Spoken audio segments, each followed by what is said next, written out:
别害怕，过了今天，我们就可以跟以前一样。你别碰我！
滚！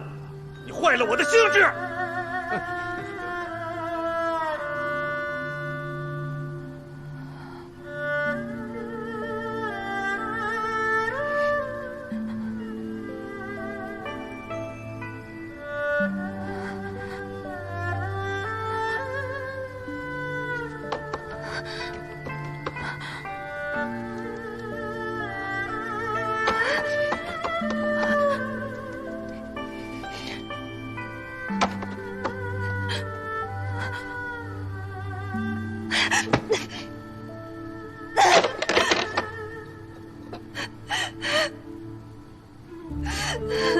你在哭什么？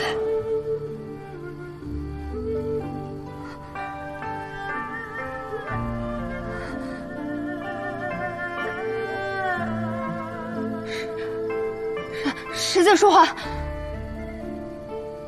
你不喜欢这张老去的脸吗？你想要重获青春吗？我想。那你需要答应我一个条件，你可愿意吗？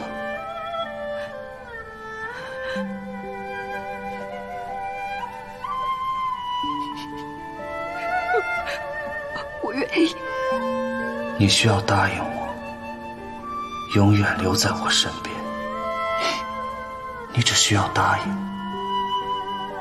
我就可以让你永葆青春。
阿离，因为我答应过你，我一定要将你明媒正娶。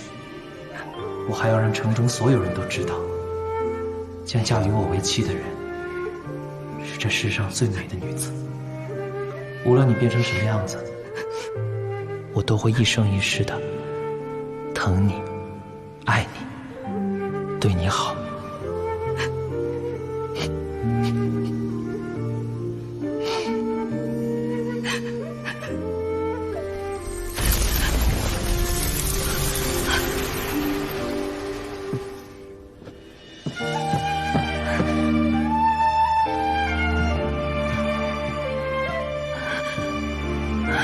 你现在记得了吗？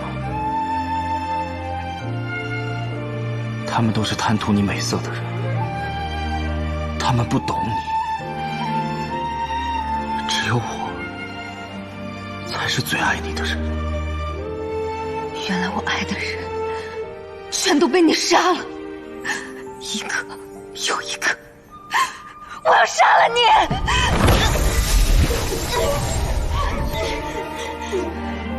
你答应过我的，你不能离开我，永远都不能。你本来很好的，是他们把你教坏了。他们都不好，不是你。我已经把他们关起来。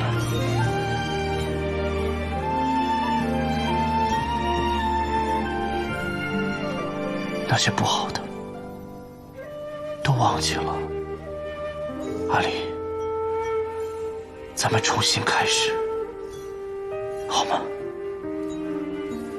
好吗？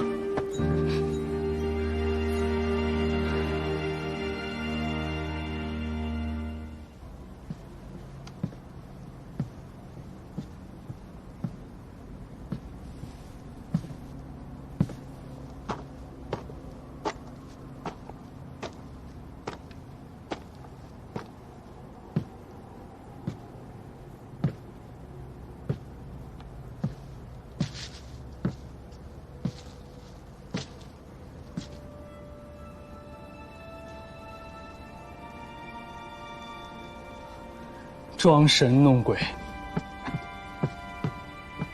深夜，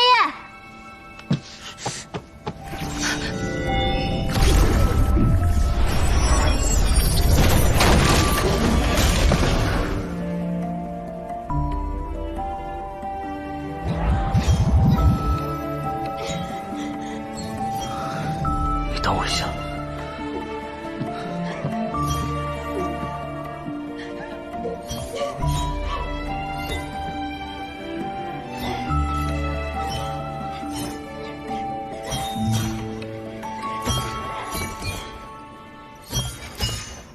深夜，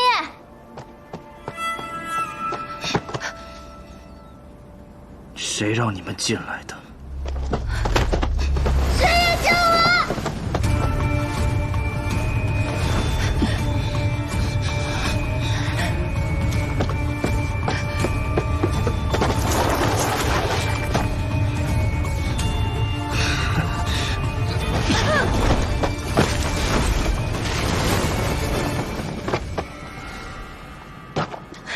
别怕，我来救你了。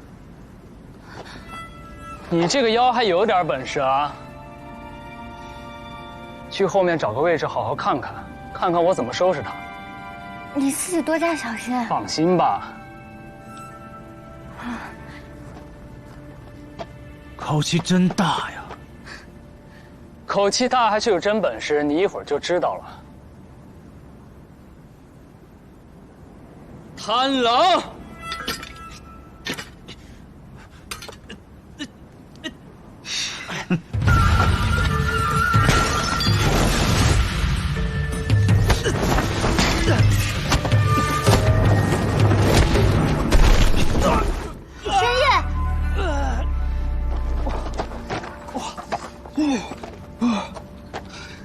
别担心，能伤我的妖还没出生呢。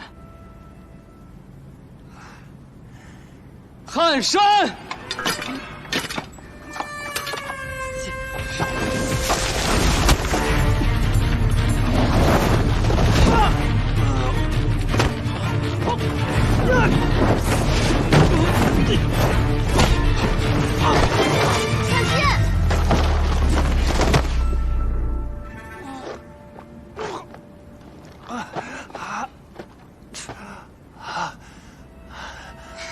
别慌，故意让他几招，全在掌控之中。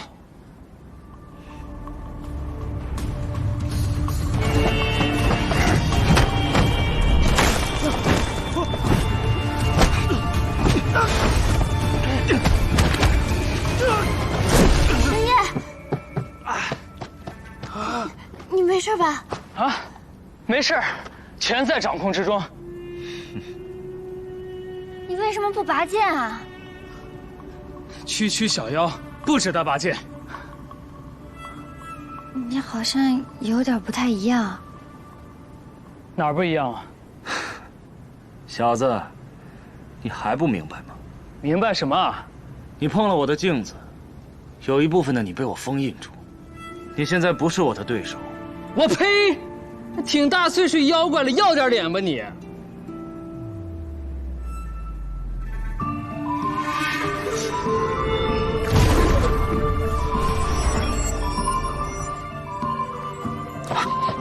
哎，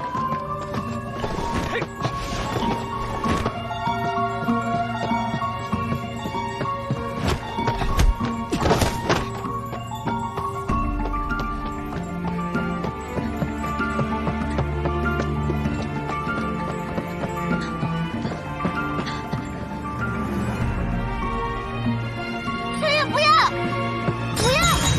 停下！轩烨！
来啊！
他人呢？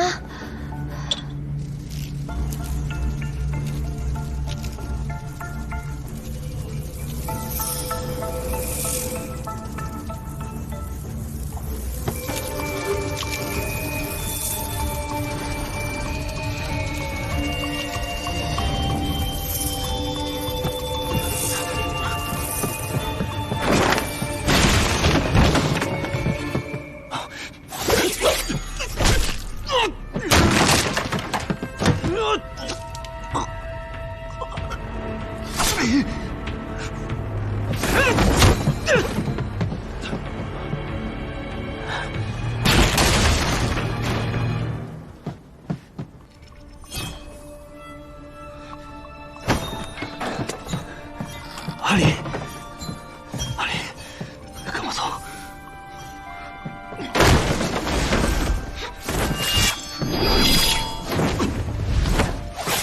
轩烨，放我出来！我要杀了你！谢离姑娘，放我出来！我要杀了你！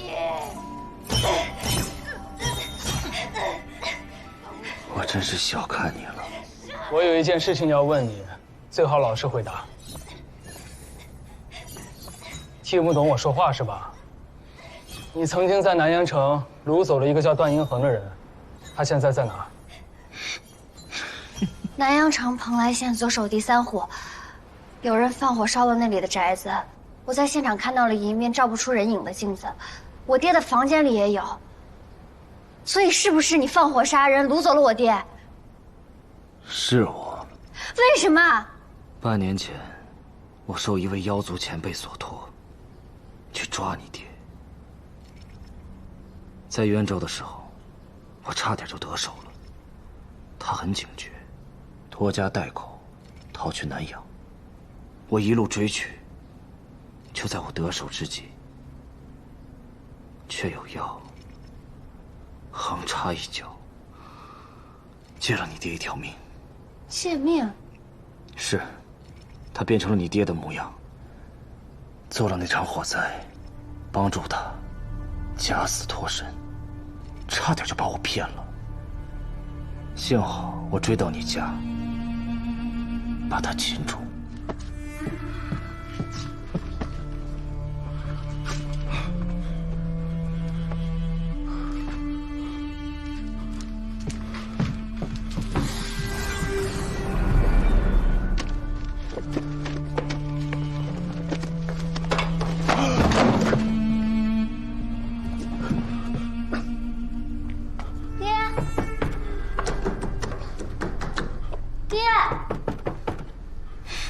你怎么了？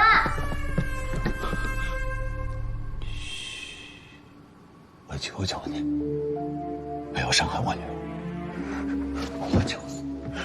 我求求你，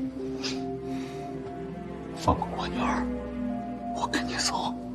所以那夜，你也在房间里？爹怎么会有事呢？爹呀，是整理书稿没有休息，真的有点累了。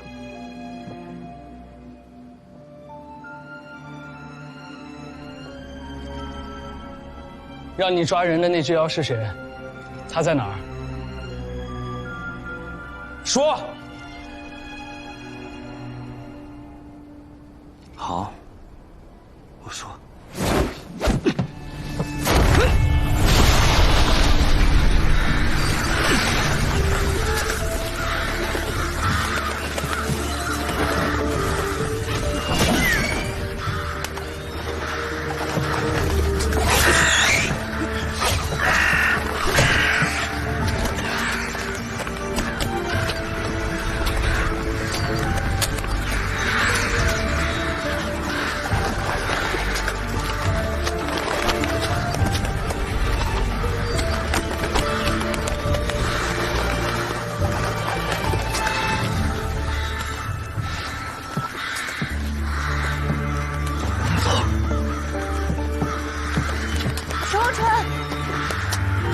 蓝山，拦住锦鲤！锦鲤姑娘，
小川，小川，小川！君小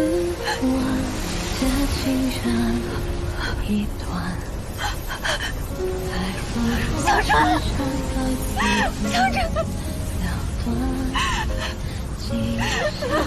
小川，小川。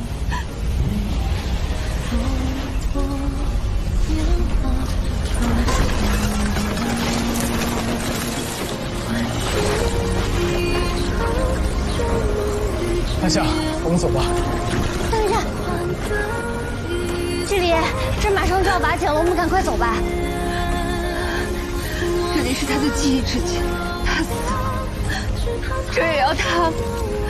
你们快走吧。他已经死了，再不走来不及了。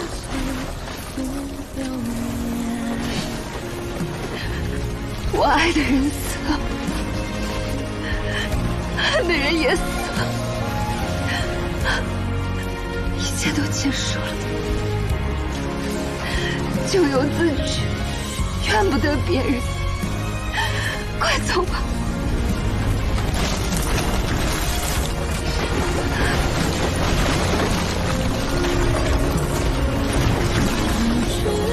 走了，大夏，走。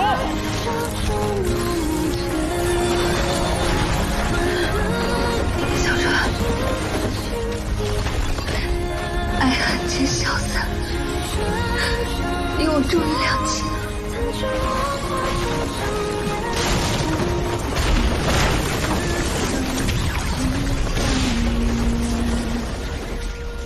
你找文件是有何事？我想知道6年前赶参堂的案子。 6年前的赶山堂，轩辕一家一夜之间满门被杀，所有人都传是轩辕一人所为。我当时也是这么认为的。赶山堂人口简单，轩辕一家4口，外加3个伙计。他的父亲是远近闻名的医师。还睡？好好学。他们兄弟随父学医，也算是小有名气。赶山堂平日里 靠替人接骨、治疗跌打损伤为生。当然，酒家父子还有另外一个身份，就是你所知道的捉妖师。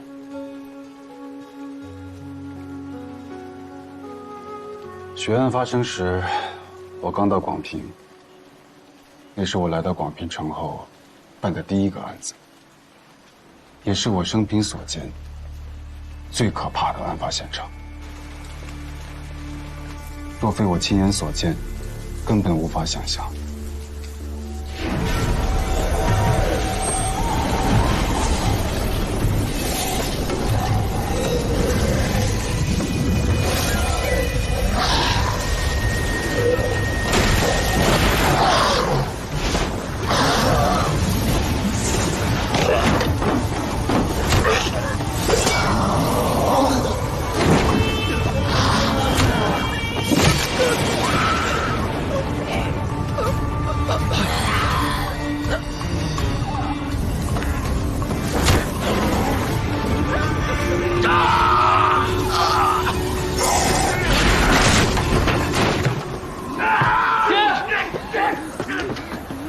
娘，娘！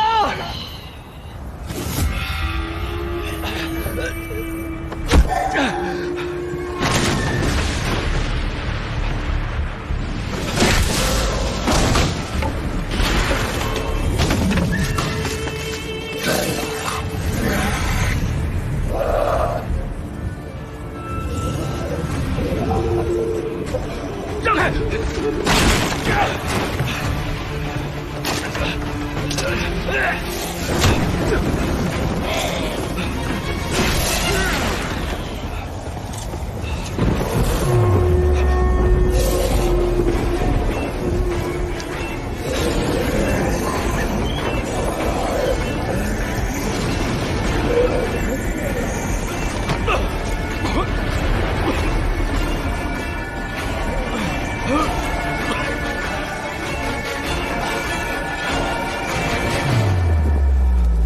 轩辕被他救了，被他救了。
雪野，儿子，不是你的错，不是你的错，是爹上了张瑶的当，但爹已经把他杀了，你不用怕，是爹害了你娘，害了你大哥，害了大家。跟你没有关系，爹，是我惹怒了张瑶，张瑶才来到赶山堂寻仇的，是我害了你们。爹以前跟你说的话，你都还记着吗？人分善恶，妖也有好坏。哪怕爹娘、你大哥都被妖所害，你也不能被怨恨蒙住了双眼，不问是非，滥杀无辜。还有，这天下你到处都能去的，没有这地下城，那里人妖混杂，大妖盘踞，你去不得。还有，这不二环，这是你的护身符，只要他还在，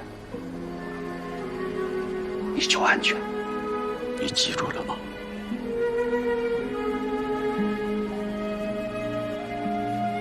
爹，你为什么突然跟我说这些啊？没事的。雪野，雪野，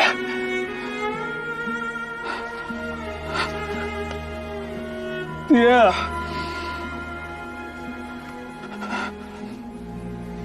雪野，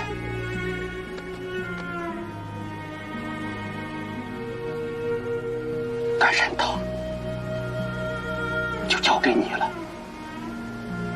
还有，那苍龙峡，你也要好好保管。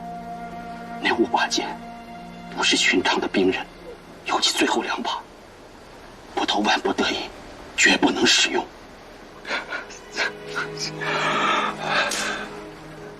雪野，剑，长乐剑。雪野，爹，我来救你。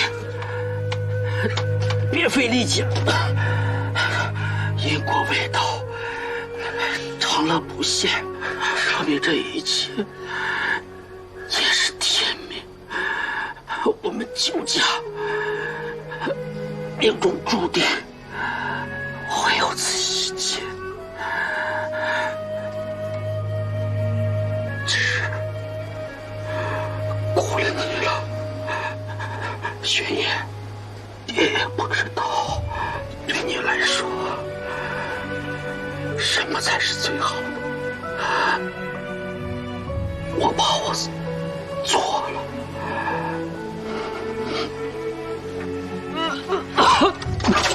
爹，爹，你坚持住了。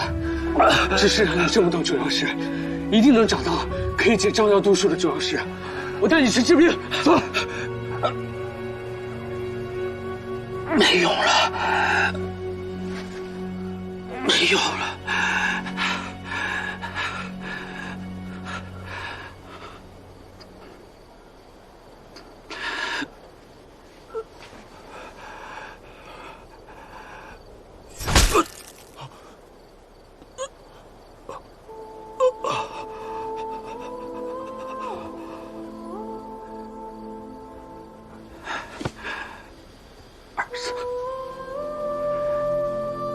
记住了，只有你自己才能决定你是谁。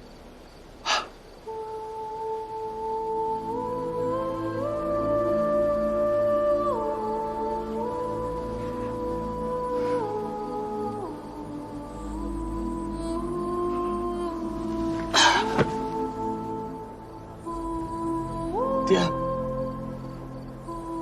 爹，爹！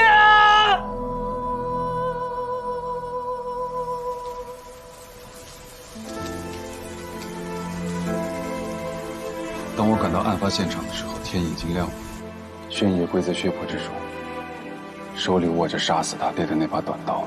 当时的情形一看就能明白，所有的人都死于宣野之手，无可辩驳。所以我将他捉拿归案。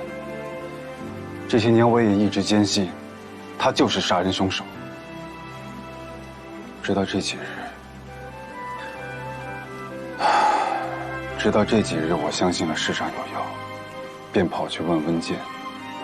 温剑告诉我，宣业全家都中了妖毒，那毒很辣非常，一旦中毒便会失去神智，变得如同野兽一般。宣业杀全家，也是无奈之举吧。可当时的他，并没有替自己辩解半句。那他是怎么说的？他说自己就是杀人凶手。为什么呀？我曾经以为他是无话可辩，可现在看来，当时的他是一心求死。眼看要到了问诊的日子，宣业的师叔突然来了广平，那人颇有些能力，也不知道用了什么法子说服了府尹大人，于是将此案判为了流寇作案。宣业被无罪开释，我自然是不服啊。可府尹大人却说，流寇只是个借口，真相是有妖孽作祟。那时的我怎么可能相信呢？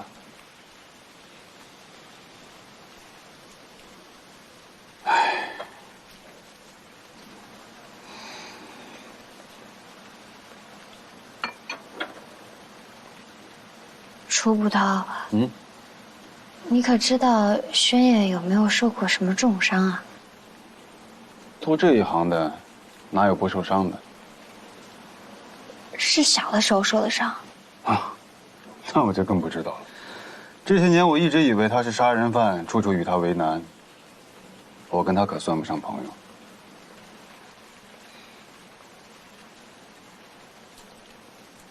好想知道宣业以前是什么样的。我听温剑说，他是个自在张扬的人，恣意洒脱。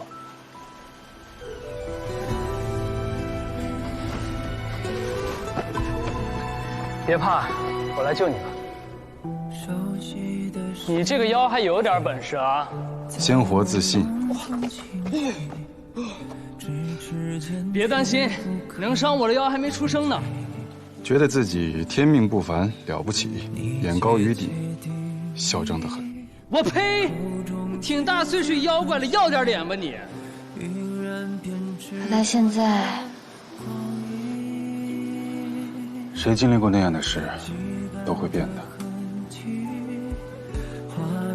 知道我赶到凶案现场，他对我说的第一句话是什么吗？是什么？他让我杀了他。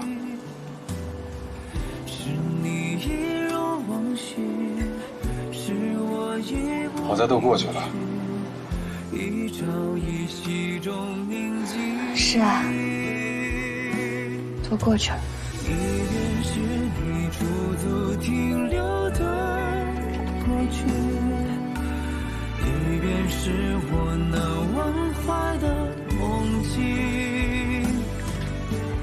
二郎，回来啦？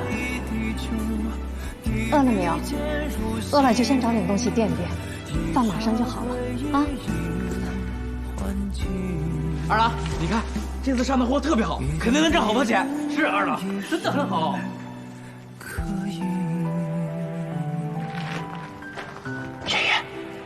宣业，我给你5条钱，你去揍你大哥一顿。爹，是不是输不起？正所谓有诸内者必行诸外，见微知著，辩证用药，这可是你教我的。那我教你给乐童啃脚配汤了吗？他们喜欢。那我打死你！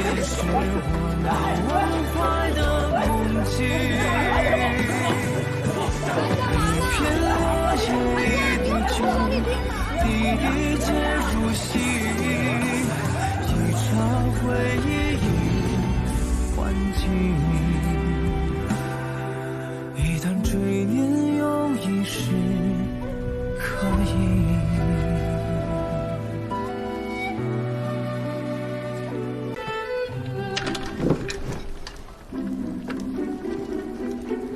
2天其实一直在仔细想石望川最后说的话。现在可以确定的是，我爹还活着，只不过被一个大妖掳走了。可是他到临死前都没说这个大妖到底是谁，更别提他住在哪儿了。那这样一来，我们的线索就全断了。独活2000。嗯。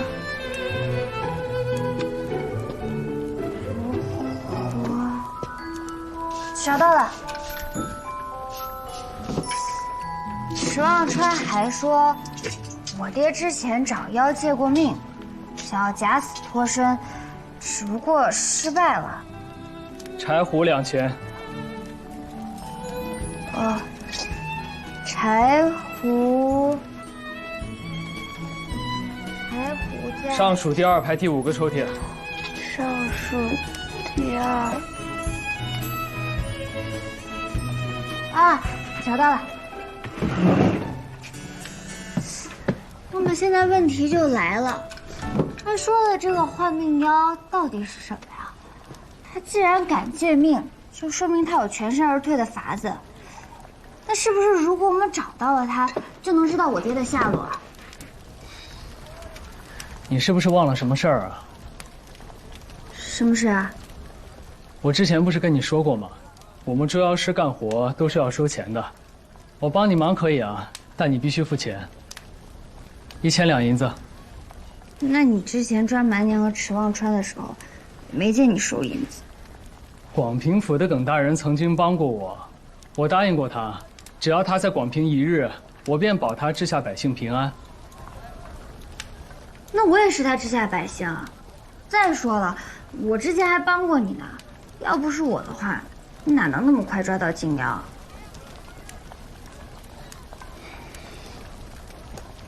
哎，你别走！哎呀！啊！怎么这么多虫子呀？好多虫子！这有虫子！不是，怎么这么多虫子呀？这叫月虫，是专门对付妖的。你之前不是见过吗？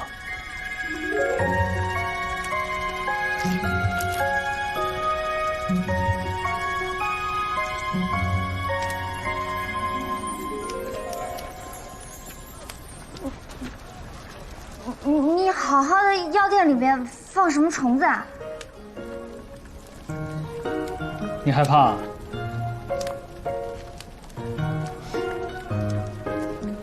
你还笑？既然你这么怕虫子，就不要随便乱动我这里的东西。我没害怕，我就是没见过这种东西啊。它为什么会发光啊？月虫以月光为食，当然会发光了。月光为食。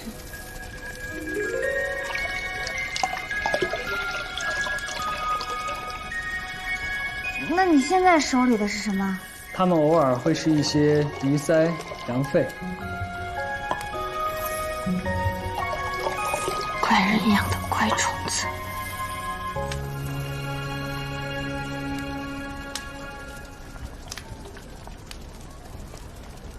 要不，你借我本书看看吧。什么书啊？就是上次你借恩健看的那本《百妖谱》。我常能看到妖，提前多看看，起码下次就不会那么慌了。不借。为什么？二郎，宋婶子，我刚才路过菜园子，见春娘子又晕在自家院里了，你快去看看吧。走。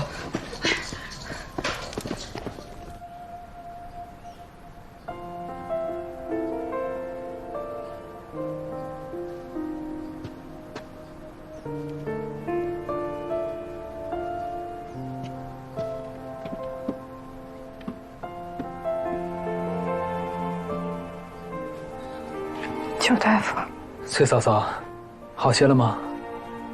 我刚才是又晕过去了吗？对，你的心悸之症还没有痊愈，药还是要继续吃的。我已经给你开了一些方子，一会儿池雪就会送过来。还有，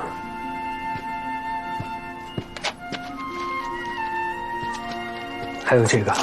这可使不得，你上次给我的银子我还没用完呢。崔嫂嫂，别客气了，这都是我应该做的。谢谢。那我先告辞了。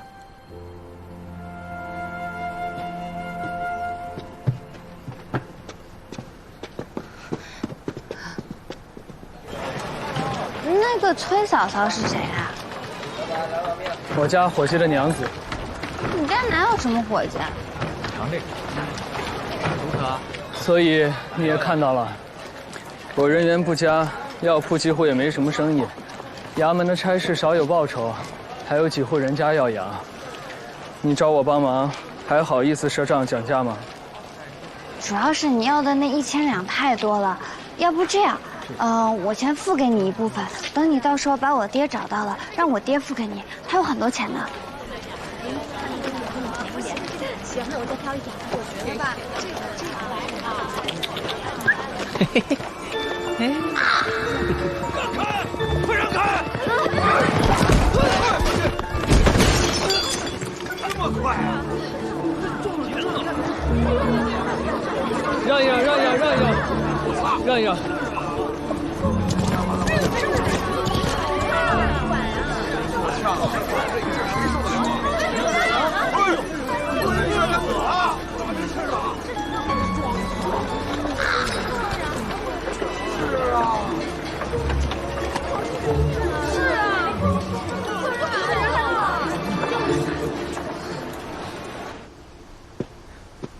温捕头，好了吗？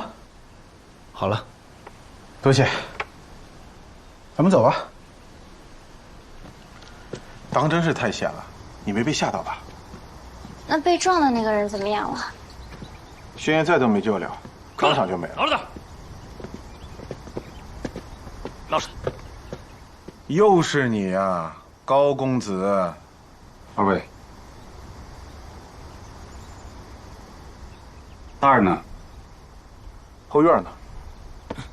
带走。快！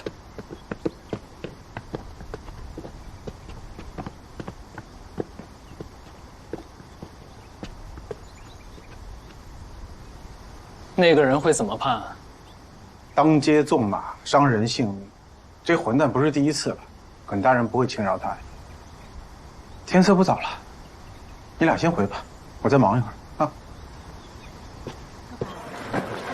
你父亲的事情我记在心里了，但这件事并不是一朝一夕就能有结果的，你不用整日来催我。你不要钱啦？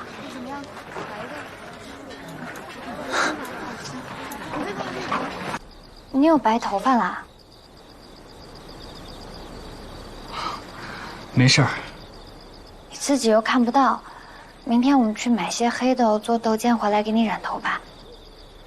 你还会染头发？在家的时候经常给我爹染。行，随便你吧。小姐，我觉得九大夫喜欢你。为什么这么说啊？我刚刚去隔壁，明明看见池雪了，他却说池雪不在家，硬要自己过来帮忙。真的假的？千真万确。池雪她现了原形，变成兔子在啃鞋，我都瞧见了。啊，小姐，你觉得我们可不可以小小的利用一下，哄着邱大夫帮咱们找老爷？别瞎说。用不着这样，他都已经答应了，真的。好了，这件事情就这样了，你千万别让别人知道，不然到时候大家见面尴尬。我肯定不会说的嘛。小姐，你是有婚约在身的人，跟他没可能嘛。不过确实，轩也对我挺好的，谁说不是呢？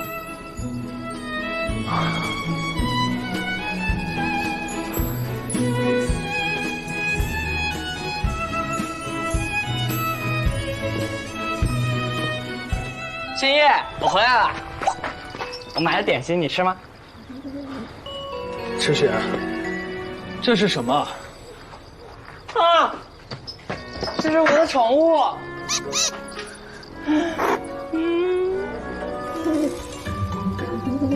也太可爱了吧，深夜，我可以养它吗？你的宠物啊？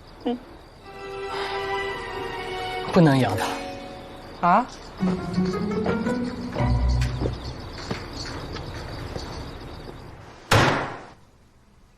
犯人高升，我翻看过你过往的卷宗，3年前你醉酒纵马闯入田野，撞伤了正在劳作的妇人张氏。那张氏当时正怀有身孕。还有1年前，你在街市之上故意纵马踏断了讨饭乞丐的腿，你可真是屡教不改呀！你又于昨日，仍是在街市之上故意纵马行凶，撞死了路人王子安，你可认罪？喝多了，无意的。无意？这些事情皆有证人口供，你仔细看看，这上面可有一字一句冤枉于你？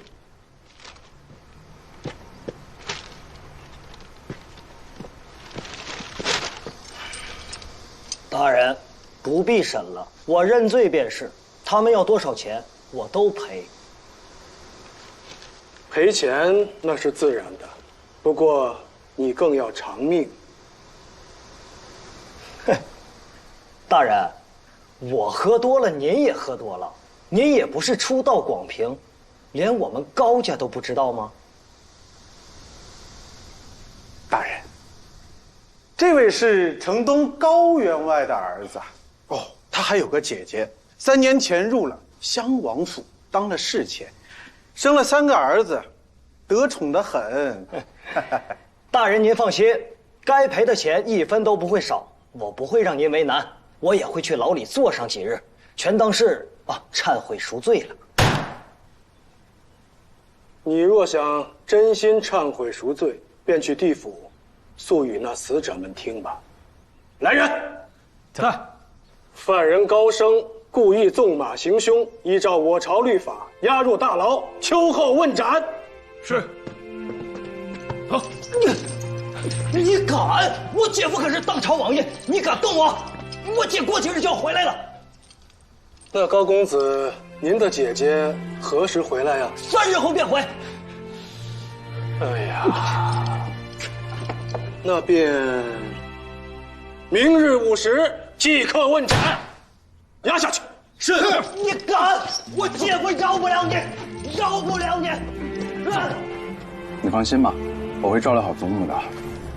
你留在这里，要多加小心，早日找到二叔，回家团聚。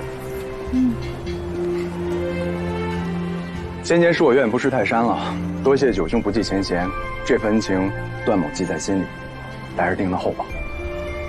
舍妹自幼长在深闺，人情世故一概不透。二叔的事情，还要仰仗九兄了。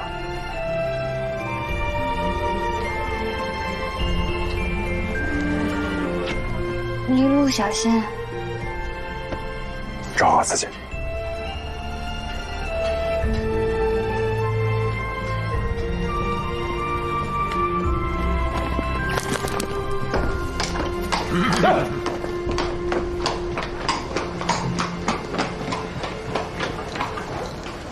半夏，你跟我过来一下。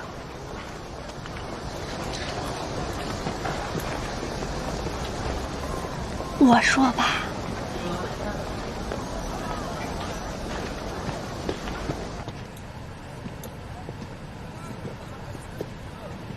坐吧。什么事啊？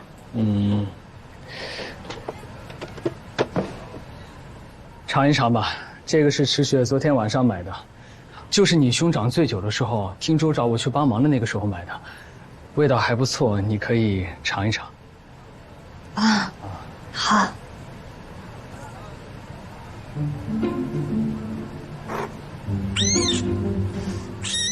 什么声音啊？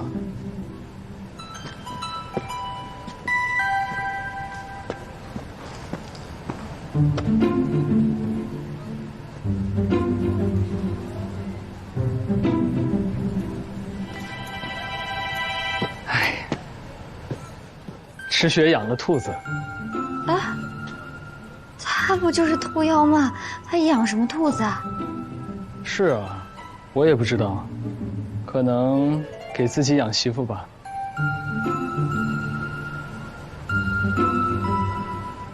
所以，你明白了吗？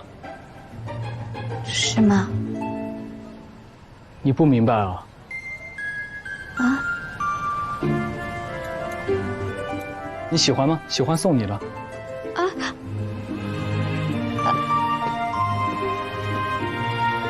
小姐，池雪，池雪的媳妇儿。媳妇。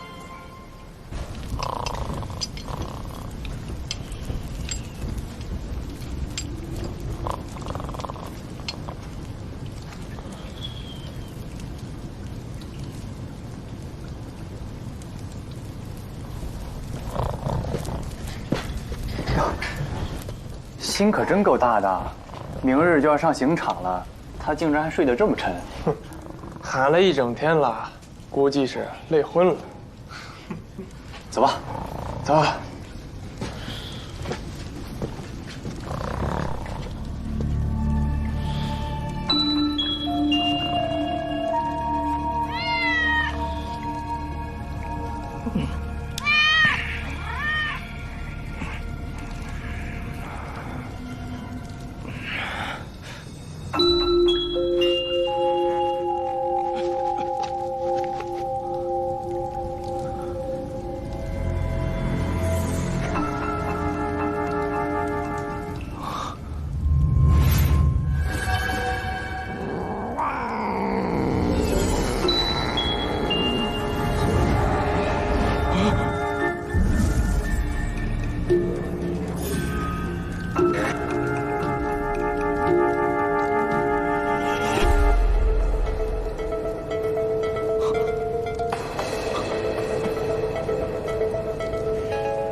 这小子昨天不是骂的挺欢的吗？今儿怎么没声啊？哼，可能是骂累了吧。咱们耿大人也是胆大，连襄王爷的小舅子都敢动。那你知道咱们大人是谁的小舅子吗？谁的？大人姓耿，贵妃娘娘也姓耿。哦。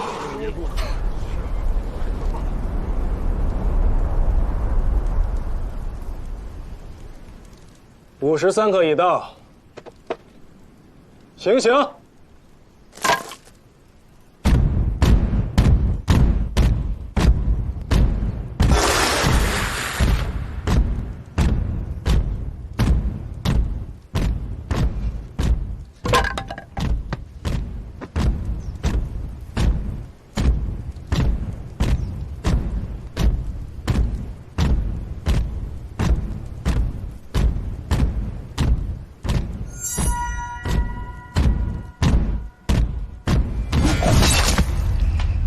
手摆在堂堂口，我给王者指条路。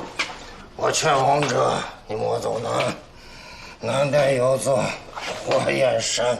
我劝王者，你莫走西，西边干旱，气薄西。我劝王者，你走中间，摇摇晃晃上，啊。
小姐，我买来了。小姐，咱们这样巴结九大夫有用吗？我也不知道，那怎么办呀？他又不想让我盯着他。我瞧他最近都懒散得很，也不出门，他整天待在家里，怎么帮我们查案啊？万一他只对官府的事儿上心，对咱们的事根本就不认真，怎么办？天底下这么大，肯定不止他一个捉妖师。实在不行，咱们就再去寻别的门道，找个更厉害的捉妖师。捉妖师？二位姑娘怕是遇到了什么不干净的东西了吧？那应该去找半仙空童子呀。若要说这捉妖拿怪、占卜凶吉的本事，空童子仙师要认第二，恐怕没人敢认第一。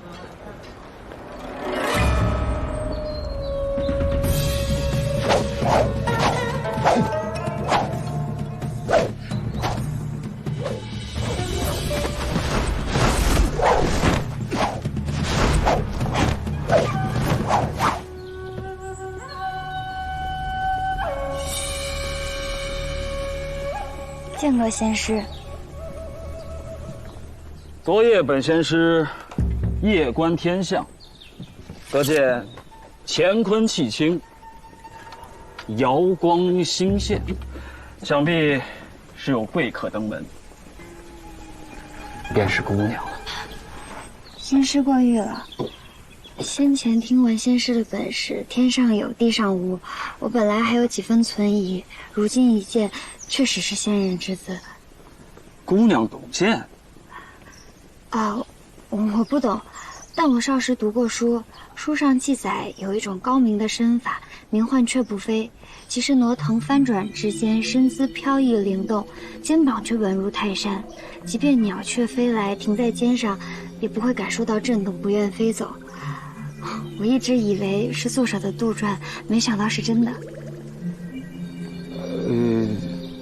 敢问姑娘何为雀步飞呀？不就在这儿吗？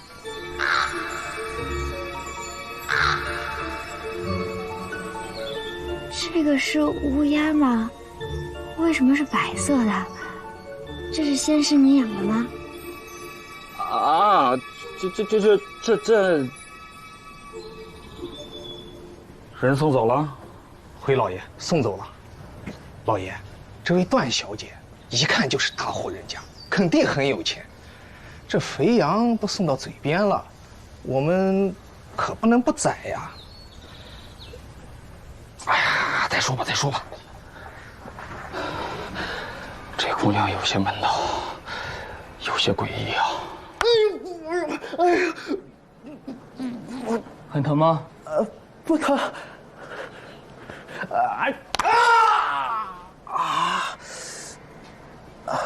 接上了，接上了。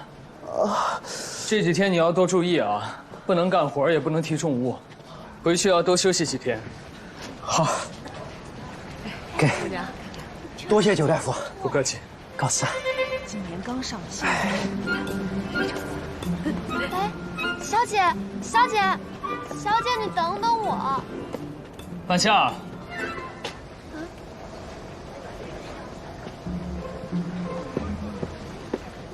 九大夫，你干什么去了？没干什么，就在街上随便逛一逛。之前我这里即便关了门，你也会想要翻墙进来看几眼。今天这是怎么了？做什么亏心事了？怎么会做亏心事呢？我们去买黑豆了。黑豆，不是说好用大豆尖给你染头发的吗？黑豆啊！你看看，是看了吧？你来吧。哎，行，好嘞。手里拿着什么？给我看看。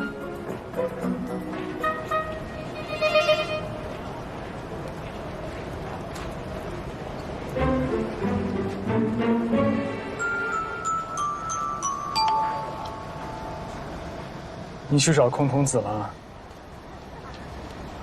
就随便去看一看。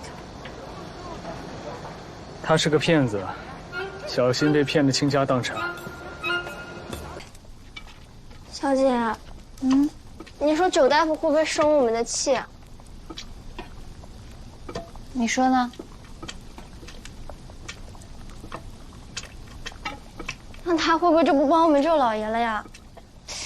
你不是说他为人懒散，对我们的事情也不上心，那位空童子的仙师才是真正的高人吗？我之前是那么觉得的嘛，可是后来仔细一想，空童子仙师的本事咱们也没有见识过，可九大夫却是实实在在能打妖的。咱们下家没找好，就把到手的大腿给丢了，是不是太亏了你？放心，这大腿啊跑不了。差不多了啊。看好啊！这个刚发现的，怎么样？多谢九大夫，告辞。人心人术，妙手回春，这是人家送给你的。你来干什么？我给你染发。不用。为什么？你不是找别人帮忙了吗？干嘛还来巴结我啊？都是误会。我去是为了揭穿骗子的真面目。哎，我之前跟你说过没有？爹辞了官之后，就带我离开了广平，去了渊州。我在渊州经营了一间酒铺，最开始卖的是松花酒和琥珀酒，是卖了好久都发现生意不好。几经调查之后才发现，渊州其实之前就有人卖这两种酒，但是他们为了赚钱，酒的品质不好。败了这两种酒的名声，后来没办法了，我和我爹只能卖别的酒了。所以你懂吧？自己的本事再大，但你也架不住贪心的同行败坏行业的名声啊。你说你每天这么辛苦，出生入死的捉妖，那些装神弄鬼的骗子在外边踩着你的名声往上爬，你不生气啊？你很生气啊？当然啊。生气啊！我是你的朋友啊。那你是怎么做的？我就去探了一探，我想等发现他的破绽之后揭穿他的。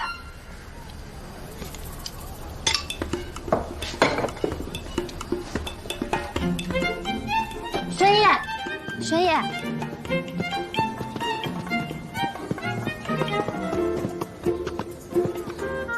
这些豆尖我熬了2个时辰才熬出来的，不用就浪费了。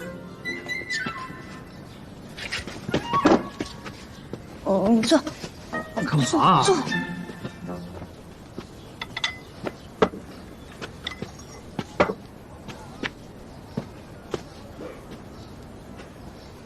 我爹说了，人有了白头发就会显得不精神。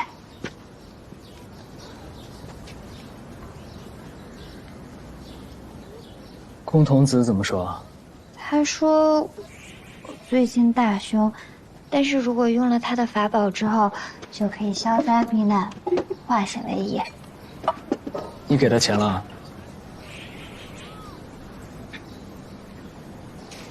意思意思。我已经让赤雪出去打他那个幻冥妖的下落了。我这个人既然答应了，就绝不食言。我有我做事的方式。你既然选了我，就要相信我。定是相信你的。那就安心的等，别急，不准再找任何其他人了。知道了。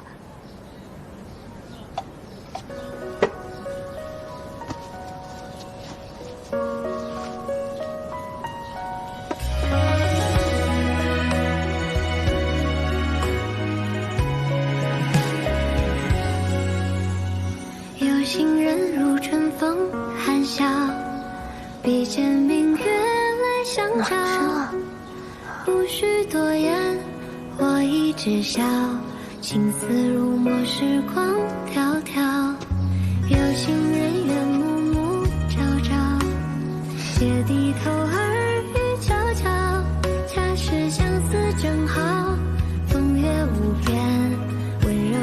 不好意思啊。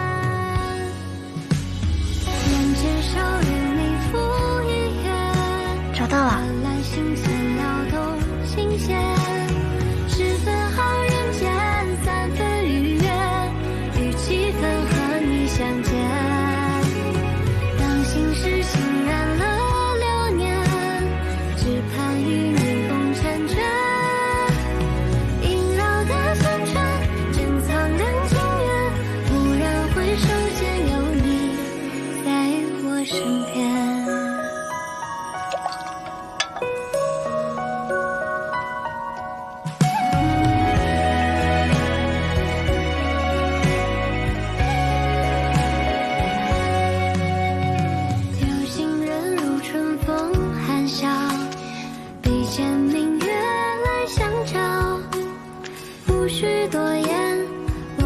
知晓，情丝如墨，时光迢迢。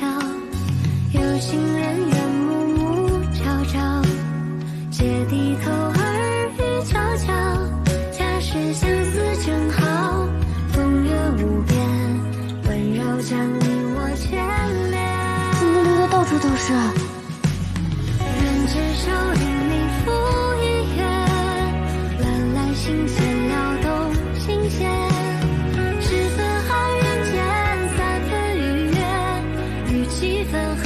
相见，我帮你擦一下。浸染了流年，只盼与你共婵娟。萦绕的缱绻，珍藏两情缘。蓦然回首间，有你在我身边。我自己来吧。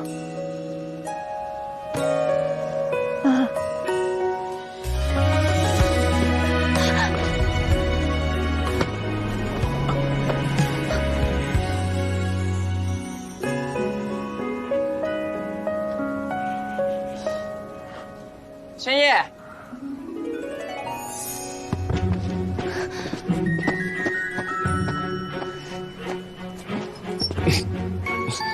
你们在干嘛呀？怎么抱在一起？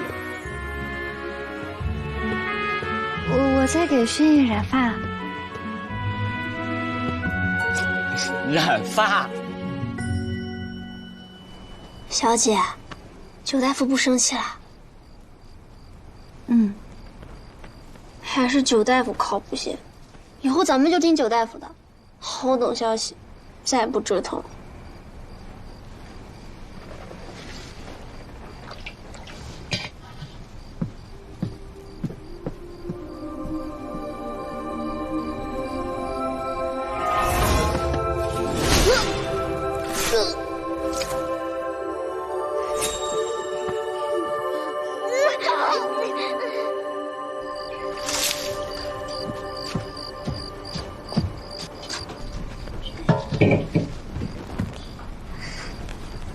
明昭，你说轩烨有没有可能就是蛮英啊？什么？蛮英你不记得啦？哦，我记得呀，那不是小姐你做的梦吗？是，之前你们都说我得病了，这世界上不可能有妖，说是我的一场梦。但现在已经证实了这世上有妖啊，那有没有可能我说的是真的，蛮英也是真的？哈哈哈，是真的。那就算那场梦是真的，蛮英也是真的。那小姐你怎么知道裘大夫就是蛮英呢？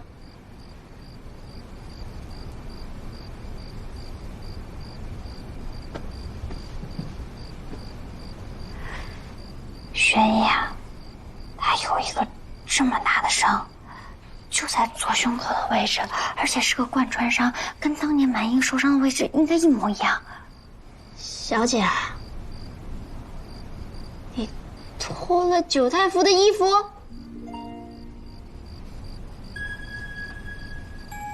重点不是这个。小姐，你是定了亲的人啊，你怎么能随意脱陌生男子的衣服呢？嘘，怎么就是陌生男子了？我们关系挺熟的。那你也不能脱人家的衣服呀。那我也不是故意的呀。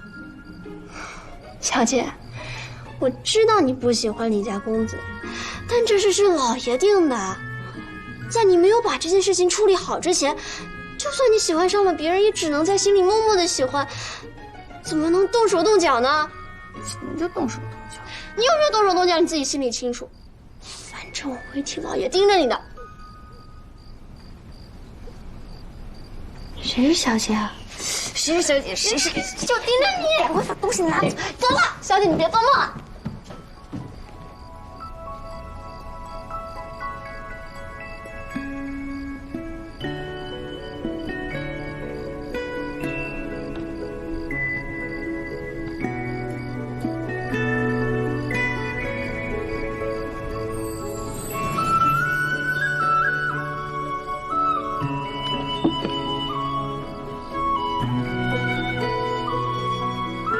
清醒一点，清醒一点。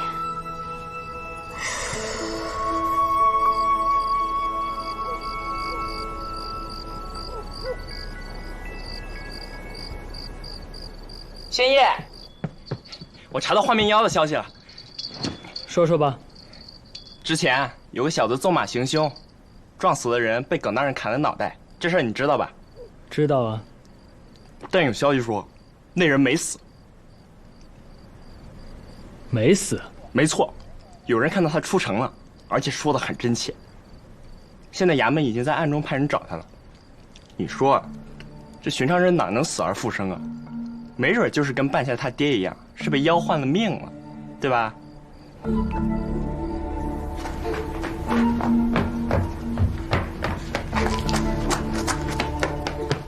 不好了，小姐出事了！什么事情啊，这么慌张？昨日咱们见过的那位空童子仙师死了。死了？嗯，我刚才买菜经过，见他家挂了幡子，上前一问才知道，他昨晚起夜跌了一跤，就这么摔死了。多奇怪啊！他昨天还舞刀弄枪的像个练家子，竟然起夜摔死了。敢问姑娘，何为却不飞呀？不就在这儿吗？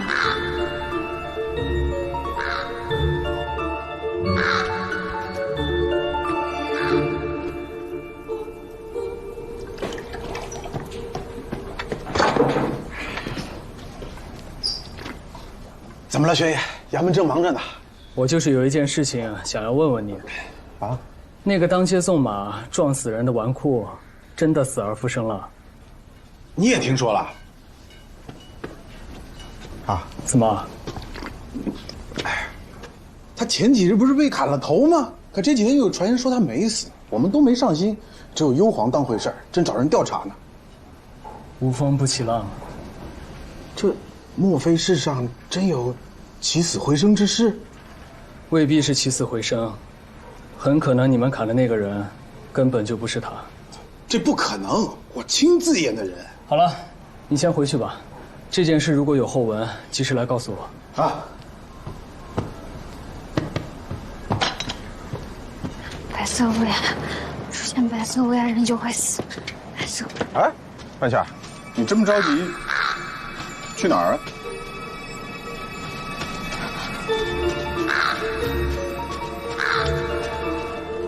白乌鸦，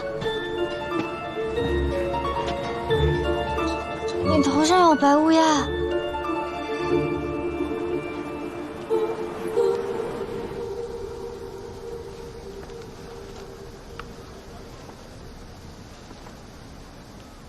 玄烨，查到没有啊？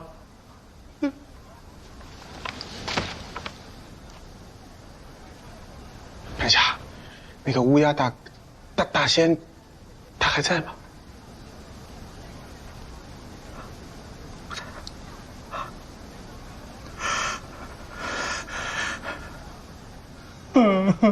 玄烨，我不会真的要死了吧？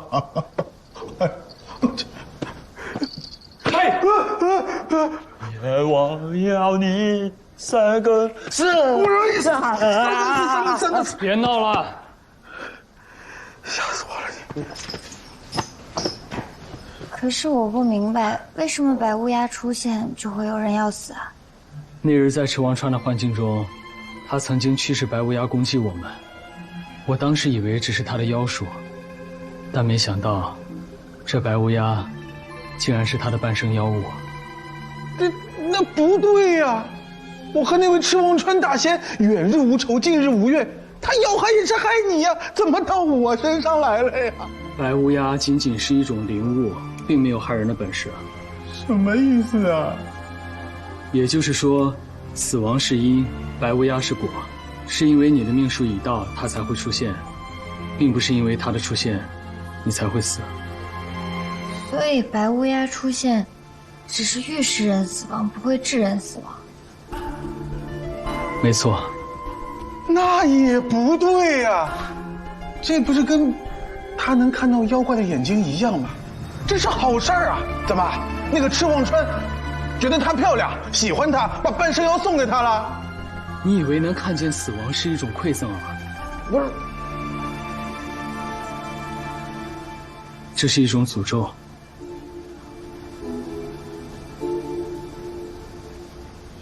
那我怎么办呀？你别太担心，也不是说看见白乌鸦就马上会死的，多久死啊？应该还有个5、6天。5、6天。